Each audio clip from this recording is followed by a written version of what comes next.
স্পষ্ট বলতে চাই, যে প্রধানমন্ত্রী, যে রাষ্ট্রপতির নেতৃত্বে বাংলার মুক্তিকামী ছাত্র জনতার বুকে গুলি চালানো হয়েছে, সেই প্রধানমন্ত্রী, সেই রাষ্ট্রপতি তো কোনোভাবে বাংলাদেশে থাকতে পারে না। প্রধানমন্ত্রী পালিয়ে গিয়েছে, কিন্তু আমরা দেখছি এই রাষ্ট্রপতি তিনি এখনো শপথে বহাল রয়েছে। বাংলাদেশে একটি গণ অভ্যুত্থান হয়েছে।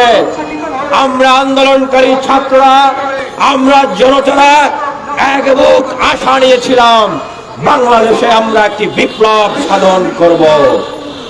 1971 সালে যে দেশ স্বাধীন হয়েছে, 54 বছরের ভিতরেও এই বাংলাদেশে যেই পরিবর্তন আনা সম্ভব হয়নি। আমরা জীবন দিয়েছিলাম, রক্ত দিয়েছিলাম এই বাংলাদেশে সেই বিপ্লব আনার জন্য।